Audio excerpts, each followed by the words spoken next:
Muy buenas tardes a todos. Muy querido Padre Diácono, queridos hermanos, estamos reunidos en este domingo tercero del tiempo ordinario. Hoy es peculiar porque es el domingo de la palabra. ¿Es domingo de la palabra. Por los textos que aparecen hoy en la liturgia, quiero compartir con ustedes 3 puntos para meditar, reflexionar. El primero, ¿se acuerdan cómo va narrando el Evangelio de Lucas, que es el evangelista que nos va a acompañar en este ciclo litúrgico? ¿Cómo comienza desarrollando el Evangelio? ¿Recuerdan? ¿O ya valió gorro? ¿Cómo comienza? Cuéntenme.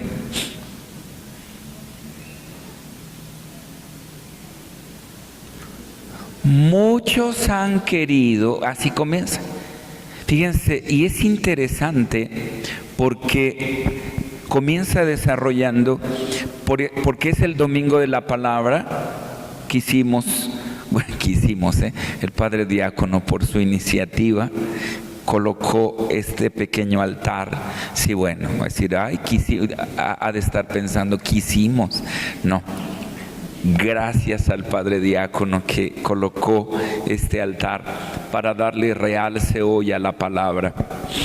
Dice hoy el texto de San Lucas, dice así: muchos han tratado de escribir la historia de las cosas que pasaron entre nosotros, tal como nos las transmitieron los que las vieron desde el principio y que ayudaron a la predicación.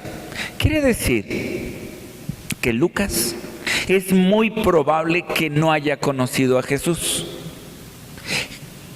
Es muy probable que Lucas no haya sido como tal un discípulo de Jesús y que por lo que está escribiendo, él recibió el Evangelio, él recibió la predicación, pero como tal es muy probable que él no haya conocido a Jesús, que haya conocido a San Pablo, a San Pedro, a los apóstoles.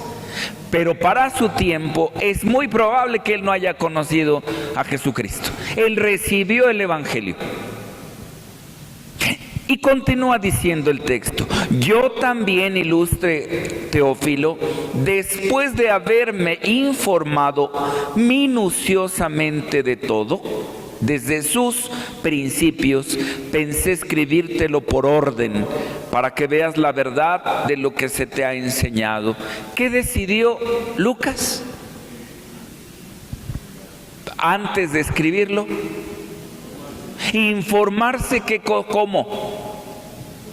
Minuciosamente. Entonces, ¿qué hizo San Lucas? Empezó ¿a qué? A investigar, a revisar, a ir, a preguntar, a entrevistar. Eso es lo que hizo San Lucas. Él solo recibió el Evangelio porque se lo predicaron. Él no vivió como tal los hechos en ese momento. ¿Qué hizo entonces? Bueno, como se sentía obligado a transmitir la palabra, a transmitir el mensaje, a transmitir y compartir el Evangelio a los demás, ¿qué hizo? Se puso a investigar minuciosamente. Bien, este es el primer punto de partida para ti y para mí. Levante su mano quien vivió físicamente los acontecimientos de la pasión, muerte y resurrección de Jesús.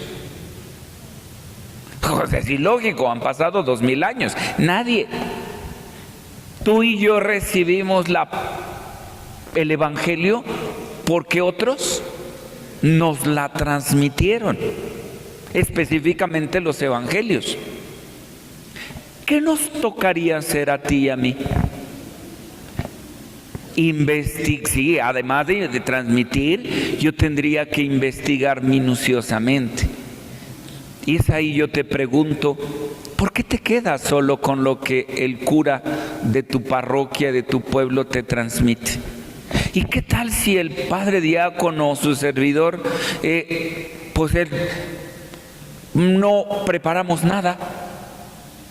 ¿Y si te estoy mintiendo? ¿Y si te estoy choreando? ¿Y si te estoy diciendo cuentitos? ¿Y si te doy datos erróneos? ¿Con eso te quedas? ¿Con eso te conformas? ¿Con migajas? ¿Con lo mínimo? ¿Con lo poquito? Y bueno, pues, digamos que más o menos pues el padre diácono y su servidor pues tratamos de transmitir, de estudiar, revisar, leer el evangelio un día antes o unos días antes, meditar, investigar datos, fechas. ¿Y si no? ¿Y si me planto aquí a decirte, inventarte cosas, a ver qué se me ocurre? A ver qué me inspira el Espíritu en el momento, sin preparar, sin investigar, sin revisar.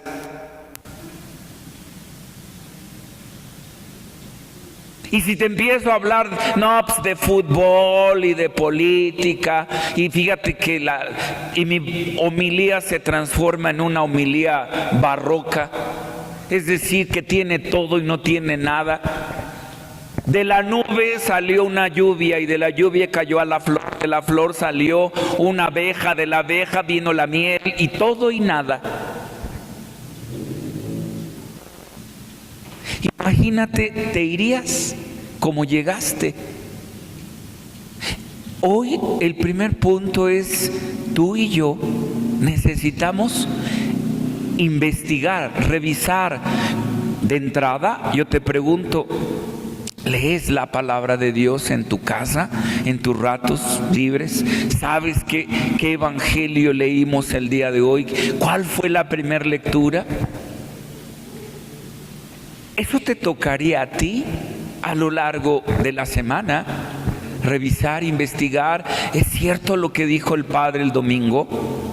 ¿O nada más nos cuentió? Y eso te toca a ti. Y es interesante cómo comienza el evangelista Lucas. Yo también lo he recibido. A mí también me lo transmitieron. Bueno, yo me siento obligado a transmitirlo a ti, Teófilo. Y Teófilo viene del griego Theos y Filos, el amigo de Dios. A todo amigo de Dios le escribe San Lucas. Es decir, a ti y a mí. Nosotros también debiésemos sentirnos responsables de transmitirlo a los demás. ¿Y qué les voy a transmitir? Si yo, es más, ni siquiera voy a misa los domingos.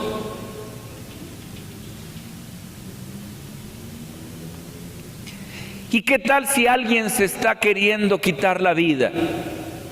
¿Qué tal si alguien ahorita está sufriendo, llorando? Si se siente en una desesperación, ¿qué le digo? ¿Qué le transmito? ¿Cómo le doy fuerza? ¿Cómo le doy fortaleza? A la luz de la palabra de Dios, que siempre es rica. ¿Qué tal si alguien la está pasando mal? Le voy a decir lo que yo creo, lo que yo pienso, bajo mi experiencia. Y si mi experiencia no está tamizada en la palabra de Dios, y este es el primer punto, tú y yo, me atrevo a decir sin temor a equivocarme, estamos obligados. Tú estás obligado, obligada, al menos leer el texto del evangelio del domingo. ¿Quedó clarísimo? Ya les caí gordo, ¿verdad? Esto es lo primero. Segundo, el segundo punto, nos remitimos a la primera lectura, que fue no, ¿cuál Pablo? Hoy, ¿qué le aviento? La primera lectura, ¿de quién fue? Del libro del profeta Nehemías. Nehemías, la primera lectura está situada alrededor del año 500 y cacho antes de Jesús, antes que naciera Jesús. Resulta que por allá por el año 570, 580, no recuerdo bien la fecha, pero el pueblo de Israel fue deportado. Vino Babilonia y el rey Nabucodonosor invade el pueblo de Israel y muchos de ellos fueron deportados hacia Babilonia. Destruye la ciudad, destruye el templo y muchos de ellos van a Babilonia. Pasan alrededor de 50, 70 años ahí, llega el rey persa, Ciro el Grande, y hace un edicto. Dice: todos los israelitas regresen a su tierra.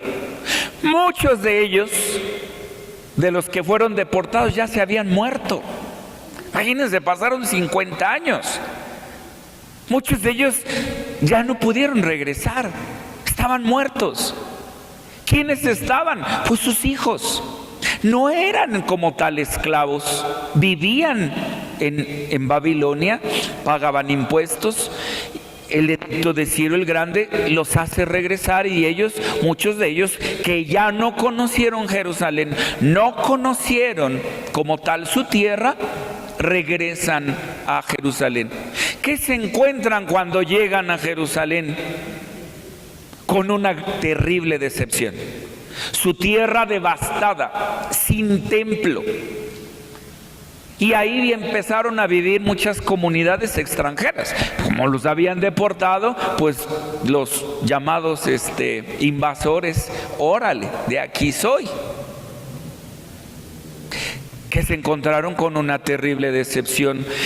El profeta Nehemías estaba encargado de restaurar la ciudad y el sacerdote Esdras pues estaba encargado de edificar o reedificar más bien el templo. Como había un choque emocional, psicológico, cómo el profeta y el sacerdote Esdras levantaron el ánimo del pueblo de Israel. ¿Cuál fue? ¿Qué utilizaron para levantar el ánimo? Para derribar esas barreras de dolor, de miedo, de temor, de decepción.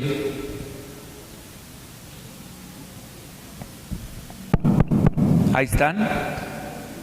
¿Qué fue lo que pasó? Lo leímos hoy, lo escuchamos.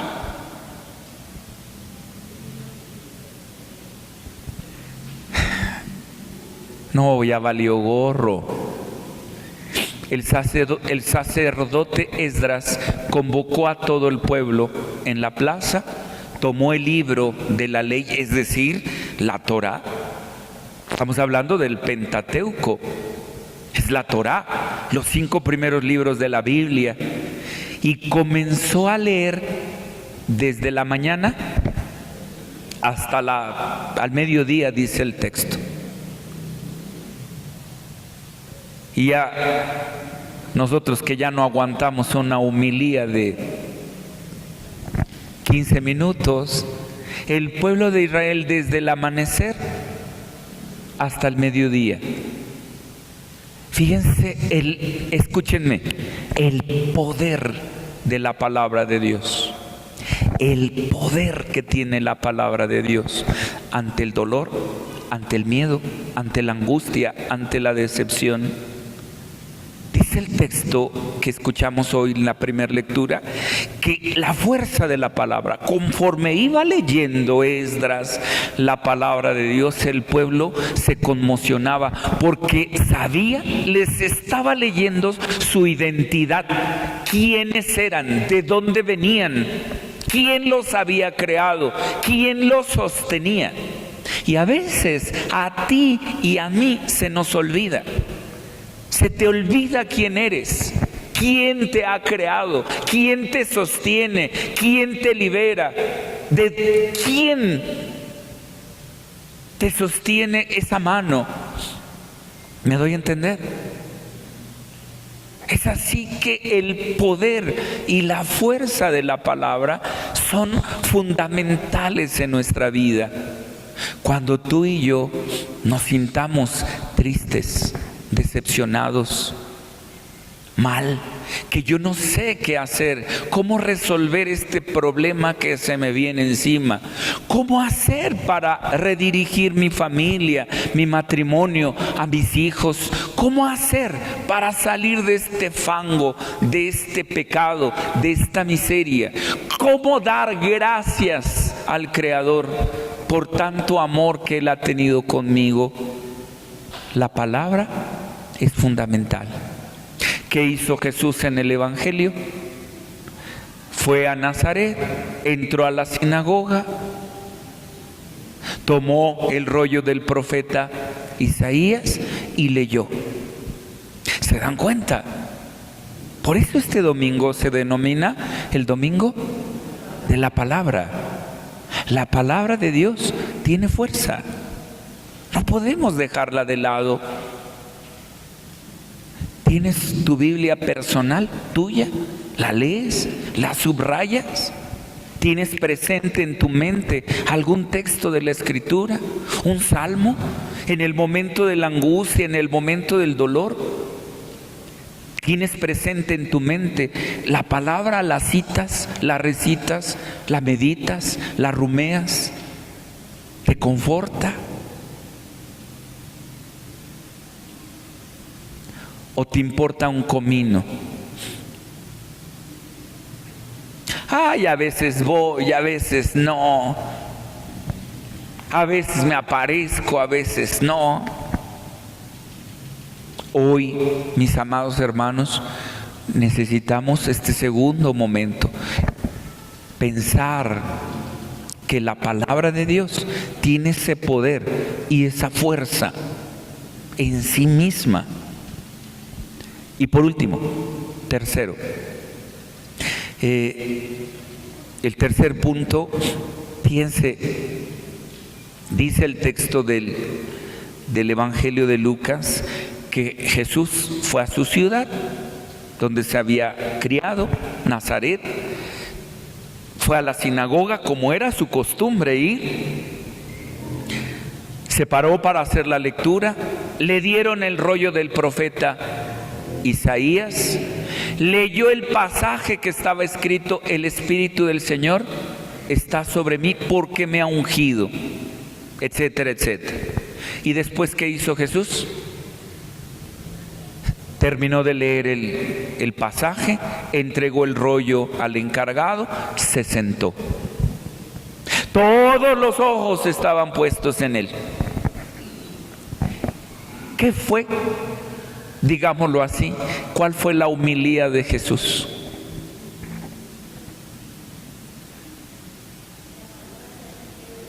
Esta palabra que han escuchado se ha cumplido hoy. La palabra que han escuchado se ha cumplido hoy. Fíjense, en Jesús se cumple todo.